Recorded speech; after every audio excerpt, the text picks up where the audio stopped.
लखनऊ भारतीय किसान यूनियन के राष्ट्रीय अध्यक्ष भानु प्रताप सिंह ने भारतीय जनता पार्टी का कड़ा विरोध करते हुए कहा है कि सरकार के थानेदार किसी की सुनते नहीं, मंत्रियों से मिल कर हार गया और लेकिन किसानों की सुनने वाला कोई नहीं है। मोदी और योगी सरकार ने अगर किसान यूनियन के दुख दर्द को नहीं सुना तो भानु प्रताप सिंह ने इशारे में दूसरी पार्टी का समर्थन करने की लोकसभा चुनाव 2024 में कह डाली। राजू प्रमुख संवाददाता और राष्ट्रीय अध्यक्ष किसान यूनियन भानु प्रताप सिंह के साथ खास बातचीत। हमारे साथ मौजूद हैं किसान यूनियन के राष्ट्रीय अध्यक्ष भानु प्रताप जी और उनसे करते हैं सीधी बात। वो साधना के ऑफिस में चल के आए किसानों के मुद्दों को लेकर, जिस तरीके से भारतीय जनता पार्टी क्यों सुनना नहीं चाहती है, जिसको लेकर करेंगे उनसे सीधी बात। सबसे पहले भानु प्रताप जी, आपका साधना न्यूज में स्वागत है। ऐसा है, आपका भी बार बार स्वागत है, क्योंकि साधना न्यूज हम किसानों की बात सुनने के लिए हर समय तैयार रहते हैं और ये जो हमारा मीडिया होता है वो इस लोकतंत्र का चौथा स्तंभ माना जाता है। तो चौथा स्तंभ जब क्रियाशील रहेगा तो गरीब किसान मजदूरों की बात ऊपर तक पहुंचती रहेगी, इसलिए आपका बार बार धन्यवाद है। और सबसे पहले बात करें, आज आप लखनऊ के अंदर आए, किसान यूनियन के राष्ट्रीय अध्यक्ष भी हैं, लखनऊ के अंदर आए और आज आपने किन किन मंत्रियों से मिलने की कोशिश की किसानों के मुद्दों को लेकर? ऐसा है, मैं सबसे पहले माननीय ब्रजेश पाठक जी हैं, अपने मित्र भी हैं और उत्तर प्रदेश के उप मुख्यमंत्री भी हैं। उनको मैंने एक समस्या थी खैर थाने की, अलीगढ़ की, एक लक्ष्मी देवी थी और उनके साथ घोर अन्याय हुआ था और उसके बाद भी उन्हीं के पते, उन्हीं के ससुर, उन्हीं के देवर के नाम रिपोर्ट लिखी गई थी। 1 साल से हम लोग परेशान हैं, लेकिन उसको कोई समस्या का समाधान नहीं हो रहा है। अलीगढ़, खैर थाना और राम प्रकाश जो पंडित जी हैं, उनकी पुत्र वधू के साथ घोर अन्याय हुआ था। उसके बाद भी मैं बार बार कोशिश करने के बाद कुछ बात नहीं सुनी गई। दूसरी हम समस्या लेके आए थे, एक ग्रेटर नोएडा में घोड़ी बछेड़ा गांव पड़ता है, उस गांव में एक हीरा सिंह और कुंवरपाल सिंह 2 भाई हैं और उनके 6 पुत्र हैं। शादी हो चुकी, आपकी उम्र के होंगे वो, लेकिन उनके पास एक आबादी है केवल 7,500 मीटर। अब उनमें वो घर बनावे तो उन सबके घर और घेर बन पाएंगे, लेकिन ग्रेटर नोएडा जो ग्रेटर नोएडा के जो CEO होते हैं वो उनको उस आबादी को नहीं छोड़ पा रहे हैं।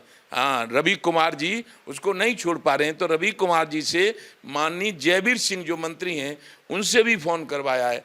जयवीर सिंह के यहाँ भी दिया है ये बात, मैंने उप मुख्यमंत्री के यहाँ भी दिया है ये बात और भी मंत्री, एक आध मंत्रियों के यहाँ दिया है। मैं केशव प्रसाद मौर्य के यहाँ भी ये जो लक्ष्मी देवी का प्रकरण है उसको भी वहाँ उनके यहाँ देकर आया हूँ कि और एक है अलीगढ़ में ही एक जो अलीगढ़ विकास प्राधिकरण जो जिरौली डोर गांव है उसकी ज़मीनें ले रहा है, तो वो जल मुआवजा देने में बहुत अन्याय कर रहा है। किसानों के साथ बहुत अन्याय हो रहा है। तो जिरौली डोर गांव है, अलीगढ़ ज़िला है और वहाँ पे राजेश कुमार सिंह हमारे किसान भी हैं और अपने मिलने वाले भी हैं, किसान यूनियन के नेता भी हैं। उन्होंने एक चिट्ठी लिख के दी हमें कि देखिए कितना घोर अन्याय है, तो वो मुआवजा नहीं मिला पूरा तो हमें वहाँ आंदोलन करना पड़ेगा। जिरौली डोर जिला अलीगढ़ जो विकास प्राधिकरण, अलीगढ़ विकास प्राधिकरण मुआवजा दे रहा है वो गलत दे रहा है। DM से भी मिले थे हम, लेकिन कोई सुनवाई नहीं हो रही है। भानु जी, सबसे बड़ी बात है कि आपने जितनी समस्याएं ली वो भारतीय जनता पार्टी के मंत्रियों से जाके मिले और लोगों से भी मिले, आपकी कोई सुनवाई नहीं हुई। मेरी कहने का मतलब है किसान यूनियन की अगर बात करें वो अपने आप में खुद ऐसी है, वो किसानों का हमरा पार्टी है, लेकिन आपकी यहाँ नहीं सुनी गई। क्या किसी और पार्टी को आप समर्थन देंगे? ऐसा है, देखो समर्थन की बात तो ये है कि जो हम 14 में केंद्र सरकार को समर्थन दिया, 19 में केंद्र सरकार को समर्थन दिया।